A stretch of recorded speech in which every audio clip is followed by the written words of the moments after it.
오늘 우리에게 주시는 하나님의 말씀은 신약성경 누가복음 20장 27절부터 38절까지 말씀입니다. 허락하신 말씀을 봉독하겠습니다.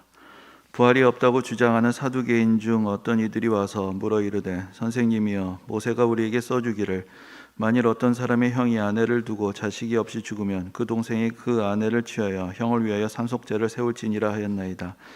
그런데 7형제가 있었는데 마지가 아내를 취하였다가 자식이 없이 죽고 그 둘째와 셋째가 그를 취하고 7이 다 그와 같이 자식이 없이 죽고 그 후에 여자도 죽었나이다. 7이 다 그를 아내로 취하였으니 부활 때 그 중에 누구의 아내가 되리까? 예수께서 이르시되, 이 세상의 자녀들은 장가도 가고 시집도 가되 저 세상과 및 죽은 자 가운데서 부활함을 얻기에 합당히 여김을 받은 자들은 장가가고 시집가는 일이 없으며 그들은 다시 죽을 수도 없나니 이는 천사와 동등이요 부활의 자녀로서 하나님의 자녀임이라. 죽은 자가 살아난다는 것은 모세도 가시나무 떨기에 관한 글에서 주를 아브라함의 하나님이요 이삭의 하나님이요 야곱의 하나님이라 칭하였나니 하나님은 죽은 자의 하나님이 아니요 살아있는 자의 하나님이시라. 하나님에게는 모든 사람이 살았느니라 하시니. 아멘. 우리가 어떤 이야기나 소설 혹은 드라마 또 영화 같은 작품들을 읽거나 또 보다 보면은 흔히 어떤 주인공이 있고 또 그 주인공을 적대시하고 갈등을 빚어내고 문제를 일으키는 악당들이 있습니다. 이 악당들은 스토리의 긴장을 고조하고 주인공을 위기에 빠지게 하지만 결국은 오히려 주인공을 돋보이게 하는 그런 역할을 맡게 되는 것을 봅니다.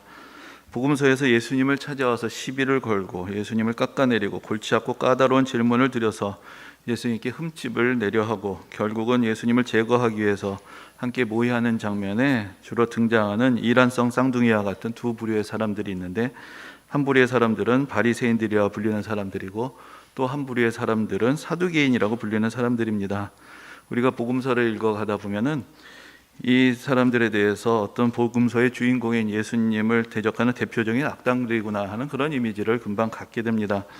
그런데 대부분 악당이 되는 이유는 사실 그들 스스로 보기에는 그들이 옳고 주인공이 잘못되었기 때문입니다. 문학작품에서든지 또 때로는 현실에서든지 사실 자기 스스로를 악의 화신이라고 생각하면서 의도적으로 악한 일을 행하는 사람들은 많지 않습니다.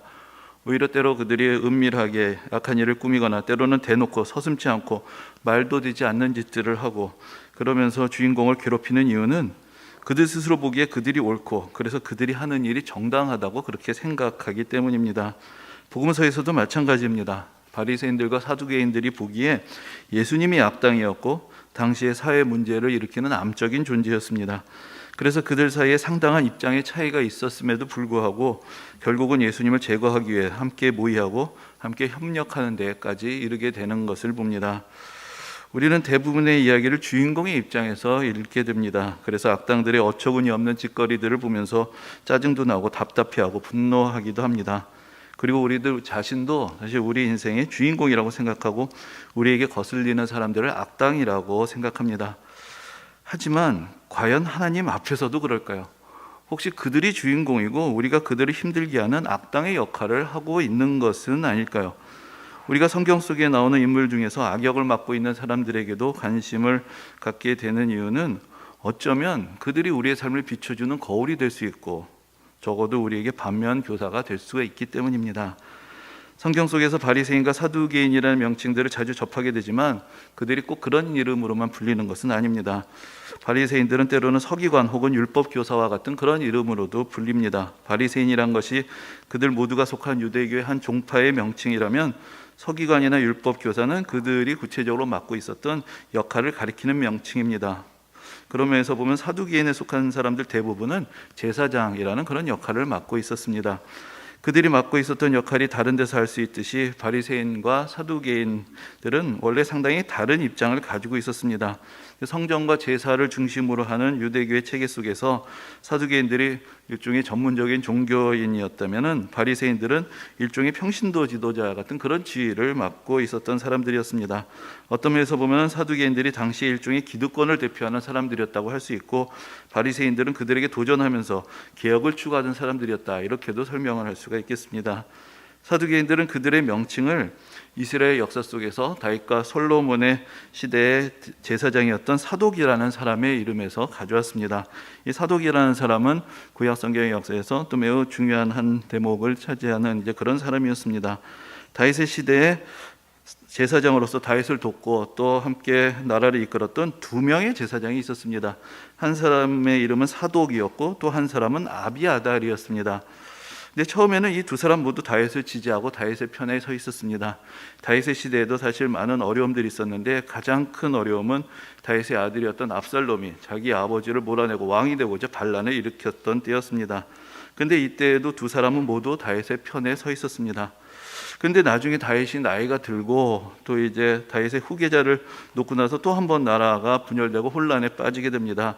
그때 아비아달은 다윗이 후계자로 지명한 솔로몬이 아니라 또 다른 다윗의 아들인 아도니아의 편에 서게 됩니다. 그러나 사독은 끝까지 다윗을 지지하고 솔로몬을 지지했습니다. 그래서 다윗은 이 후계자의 문제로 일어난 혼란을 종식시키기 위해서 사독을 보내서 솔로몬에게 기름을 부어서 왕으로 세우게 합니다.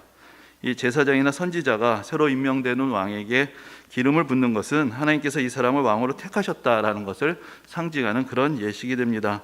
왕의 아들로 태어났다고 해서 자동적으로 왕이 되는 것이 아니라 이러한 예식을 통해서 하나님의 택하심이 분명하게 공식적으로 선언이 됐을 때 그때 그는 정식적으로 왕의 지위를 갖게 되는 것입니다. 기름 부음 받은 사람이라는 것은 하나님의 선택과 인정을 받은 사람으로서의 권세와 권위를 지니게 되는 것이고, 이렇게 기름 부음 받은 사람을 성경에서 가리킬 때 히브리어에서 기원한 말로 메시아라는 말을 쓰기도 하고 그것을 헬라어로 번역하여서 그리스도라고 부르기도 합니다. 우리가 예수님을 그리스도라고 부르는 것도 하나님이 택하셔서 우리를 구원하시기 위해서 이 땅에 보내신 진정한 통치자라는 의미를 갖고 있는 것입니다. 오늘날 왕에게 기름을 붓는, 실제적으로는 머리에 기름을 바르는 것인데 그것을 이제 도유식이라는 말로 부르곤 합니다. 그런데 이런 도유식을 실제로 거행하는 나라가 단 하나 남아 있다고 합니다. 그것이 바로 영국인데, 얼마 전에 영국에서 엘리자베스 2세 여왕이 세상을 떠나고 이제 그의 아들 찰스가 찰스 3세라는 이름으로 즉위를 했지만 사실 아직은 정식으로 도유식을 포함한 대관식을 거행하지 않았습니다. 그렇기 때문에 아직은 완벽하게 다 모든 자격을 갖춘 왕이라고 할 수가 없습니다. 왕이 죽으면 권력의 공백을 피하기 위해서 그 다음 왕이 바로 선언이 되지만 그 왕의 권위를 뒷받침하기 위해서 전통적으로 대관식과 도유식을 거행하게 되는데 이 준비에는 많은 시간이 필요하기 때문에 사실은 몇 개월 지나서 이제 되는 일들이 많습니다. 근데 영국의 국교를 기독교의 한 교파인 성공회라고 하는데 이 성공회의 상징적인 대표는 영국 국왕이 맡고 있습니다. 하지만 실제적으로 캔터베리 대주교라는 지위를 가진 성직자가 영국 성공회를 이끌고 있고, 이 사람이 바로 영국왕의 대관식에서 새로운 왕에게 기름을 바르는 그 도유식을 집행을 하게 됩니다. 그것이 바로 대관식의 하이라이트라고 할 수 있습니다. 그래서 그 방송이 시작이 된 후에도 대관식에서 도유식의 장면은 공개하지 않는다라고 합니다. 그래서 엘리자베스 2세 여왕이 대관식을 할 때에도 대중들에게 도유식하는 장면은 거룩한 예식이다 하여서 공개하지 않았다라는 이야기를 듣게 됩니다. 이 사독이라는 사람은 이스라엘의 역사의 황금기에 다윗의 명을 받아서 솔로몬에게 기름을 부어서 왕으로 세우는 그런 역할을 맡았기 때문에 이스라엘의 역대 제사장들 중에서 가장 대표적인 상징성을 가진 그런 인물이었습니다. 그리고 후에 솔로몬이 예루살렘의 성전을 건축하게 되는데 그 건축한 성전에서 봉사했던 첫 번째 대제사장이었습니다. 그래서 사독이 구약 성경 안에서 하나님의 뜻에 순종하는 진정한 제사장의 모범으로 그렇게 여겨지게 된 것입니다. 이 사두개인들은 그들 스스로를 사독의 진정한 후계자라고 생각하면서 자기 종파의 이름을 사독의 계승자라는 의미로 사두개라고 짓습니다. 그들이야말로 이스라엘의 전통과 정체성을 수호하는 사람들이라고 자부하고 있었던 것입니다. 그들의 지위가 더 공고했던 것은 사실 당시에 정통성을 지닌 왕이 존재하지 않았기 때문입니다. 구약 성경을 보면 이스라엘이 나중에 두 개의 왕국으로 분열이 됐다가 결국은 각각 아수르와 바벨론에 의해서 멸망을 당하게 되는데, 그 이후로 신약 시대에 이르기까지 600년이 넘는 세월 동안에 다윗의 왕가를 계승한 왕은 더 이상 존재하지 않았습니다. 그리고 이민족들에 대한 지배들이 계속되고 있었는데, 그래서 한편으로는 이민족 통치자들 앞에서 유대민족을 대표했던 사람들이 제사장들이었고, 또 실제적으로 대를 이어서 그 권세가 계승이 되면서 권력을 누렸던 것도 제사장들이었고, 바로 이 제사장들이 주축이 되었던 종파가 바로 사두개인들이었던 것입니다. 근데 이 제사장들은 사실 원래의 역할을 보면 기름을 붓는 사람들이지 기름 부음을 받을 수 있는 사람들이 아닙니다.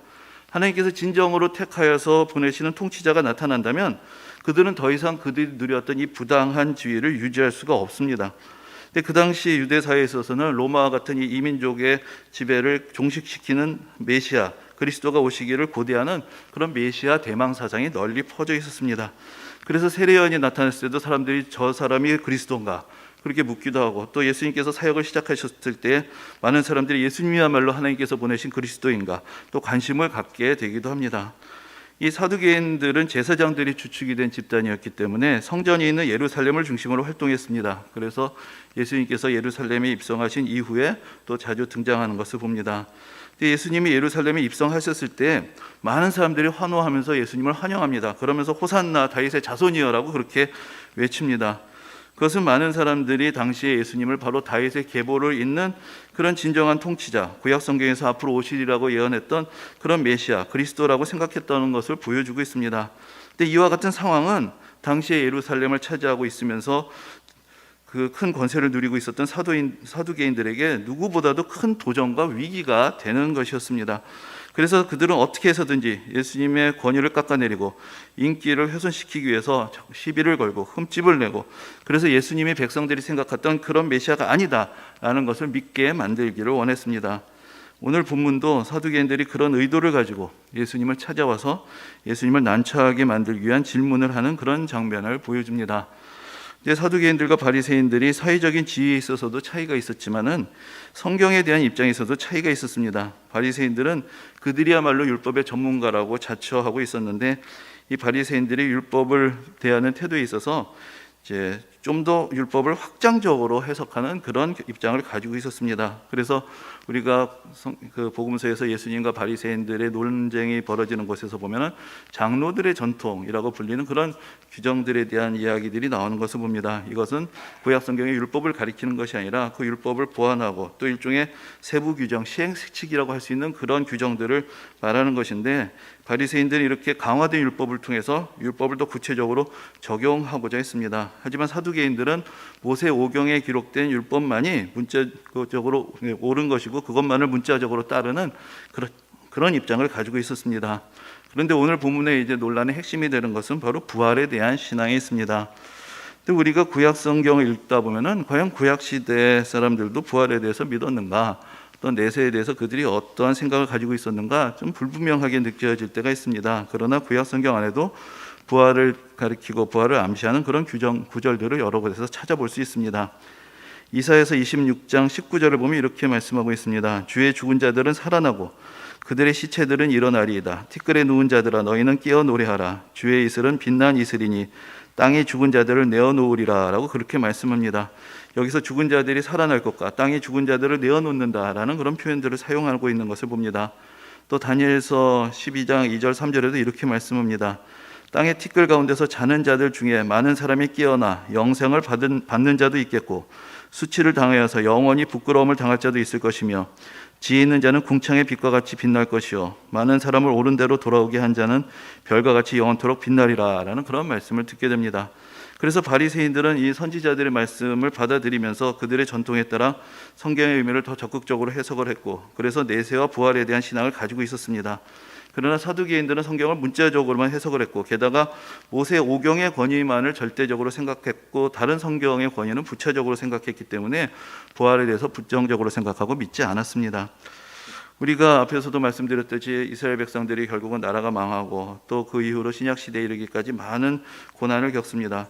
그들은 그 고난의 세월을 겪어가면서 단지 하나님의 백성들은 이 세상에서 복을 받는다라는 그런 믿음만으로는 그 고난의 세월을 견뎌낼 수 없었습니다. 그러나 그들이 하나님의 말씀 속에서 부활의 소망을 찾아냈기 때문에 하나님의 선하심을 끝까지 믿고 이 세상에서 당한 모두한 불의한 죽음에 대해서 갚아주시는 하나님의 은혜 역사를 믿었기 때문에 그 모든 고난을 견뎌내고 신앙을 지킬 수 있었던 것입니다. 그러나 사두개인들은 일반 백성들과는 달리 상당한 특권을 누리고 있었습니다. 그렇기 때문에 부활을 외면하는 그들의 현세적인 신앙이란 것은 어떤 면으로는 사회적인 특권을 가지고 있었던 그들의 모습을 반영하는 것이고, 또 그들의 특권을 정당화시켜주는 그런 역할을 하고 있었습니다. 부활신앙에 대한 입장에 있어서 이제 사두개인과 바리새인들이 차이를 보이고 있다는 것은 사도행전에 있었던 어떤 하나의 그 사례에서도 잘 드러나 있습니다.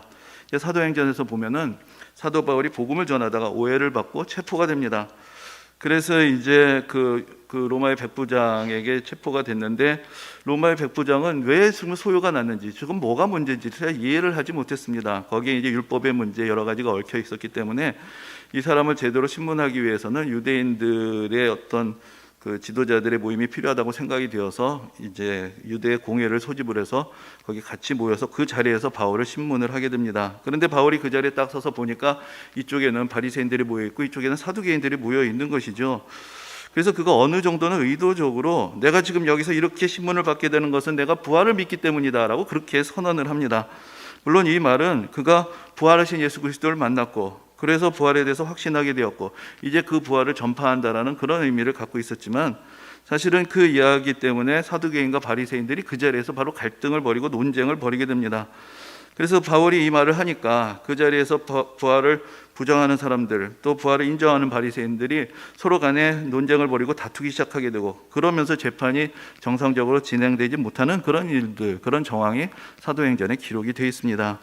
이렇게 부활에 대한 입장에서 사두개인들과 바리새인들은 서로 다른 견해를 가지고 있었습니다. 그래서 사두개인들 입장에서 볼 때 예수님도 부활을 가르치셨기 때문에 그들이 보기에는 그들의 경쟁자이며 적대자였던 바리새인과 같은 부류로 보았습니다. 근데 그들은 그들 나름대로 이 부활이라는 신앙이 잘못되었다라는 것을 입증할 수 있다고 생각되는 하나의 어떤 그 질문을 가지고 있었습니다. 그래서 그것을 가지고 예수님께 나아가서 결국 예수님도 잘못된 신앙을 가지고 계시고 모세 오경의 권위를 제대로 알지 못하고 그렇기 때문에 진정한 메시아가 될 수 없다, 이것을 드러내고자 하였던 것입니다. 그래서 이제 오늘 본문에서 사두개인들이 찾아와서 예수님께 드리는 말씀을 보면은 이렇게 시작이 됩니다. 모세가 우리에게 써주기를 하면서 그렇게 이야기를 하면서 신명기에 있는 말씀을 인용을 합니다. 그 신명기 해당 본문을 보면은 그 25장 5절 6절에 이렇게 기록이 되어 있습니다. 형제들이 함께 사는데 그중 하나가 죽고 아들이 없거든 그 죽은 자의 아내는 나가서 타인에게 시집가지 말 것이요 그의 남편의 형제가 그에게로 들어가서 그를 맞이하여 아내로 삼아 그의 남편의 형제된 의무를 그에게 다 행할 것이요 그 여인이 낳은 첫 아들이 그 죽은 형제의 이름을 잊게 하여 그 이름이 이스라엘 중에서 끊어지지 않게 할 것이니라. 이 이야기 하나의 전제가 있는 것인데, 결국은 살아있는 자들의 세계 속에서 계속해서 대가 끊어지지 않는 것, 그것이 중요한 것이다 라는 이제 그런 전제 속에서 있는 그런 말씀이 듭니다. 그런데 이 규정이 실제로 적용되었던 사례를 우리가 구약 성경의 룻기에서 찾아볼 수가 있습니다. 그 룻기의 주인공인 룻은 원래 모압 여인이었는데 이스라엘의 한 가정이 기근을 피해서 모압으로 갔고, 거기서 이제 룻이 그 이스라엘 남자와 결혼을 하게 됩니다. 그 남편의 이름이 말론이었는데 그가 죽게 되고, 또 결국은 이제 그 시어머니였던 나오미와 또 이제 룻이 그 남편의 고향이고 시어머니의 고향인 베들레헴으로 이제 이주를 하게 되었고, 거기서 이제 보아스라는 사람을 만나서 일종의 러브 스토리가 진행이 되는데, 사실은 보아스하고 룻이 결혼하게 되었던 과정을 보면은 그것이 단지 두 사람이 호감을 갖고 있었기 때문만은 아니었습니다. 이 보아스가 룻의 남편의 근친이었기 때문에 의무를 가진 것이죠. 저 여인을 아내로 맞아들여서 자식을 낳아주어야 되는 그런 의무가 있었는데, 사실 그 사이에 조금 더 가까운 관계에 있는 또 다른 사람이 있었습니다. 이 사람이 이방 여인인 룻을 맞이하는 것을 거부했기 때문에 그 순번이 보아스에게 돌아갈 수 있었던 것이고, 그래서 만약에 더 보아스보다 더 가까운 근친이 있었다면은 보아스와 룻이 연결되기 어려웠을 것입니다. 그것이 이제 우리가 룻기에서 볼 수 있는 이 신명기의 말씀이 실제로 적용되고 있었던 그런 사례들을 볼 수 있습니다. 근데 이제 오늘 본문에서 사두개인들은 이 율법의 규정을 가지고 좀 극단적인 사례를 만듭니다. 그래가지고 부활이 부당하다고 주장을 하는 것입니다. 룻기에 견주어서 설명을 해보면은 이제 나중에 많은 사람들이 다 부활을 하게 된다면, 자 이제 룻도 부활하고 말론도 부활하고 보아스도 부활을 합니다. 그러면 룻은 누구의 아내냐라는 것이죠. 말론의 아내인가 보아스의 아내가 되는가? 그러면서 이것이 말이 안 되듯이 그러므로 부활은 있을 수 없는 것이고 있어서는 안 되는 것이고 그것이 율법의 규정과 충돌되는 것이고 그렇기 때문에 부활은 진리가 아니다. 이제 그것을 그들이 주장했던 것이죠. 그런데 예수님께서는 이러한 사두개인들의 도전을 받아들이시면서 오히려 부활에 대해서 가르치시는 그런 기회로 삼으셨습니다. 그래서 예수님은 사두개인들이 절대적인 권위를 가지고 있다고 생각하는 그 모세오경 중에서 출애굽기의 말씀을 인용하십니다. 그래서 예수님께서 이렇게 말씀하십니다. 모세도 가시나무 떨기에 관한 글에서 주를 아브라함의 하나님이요 이삭의 하나님이요 야곱의 하나님이시라 칭하였나니.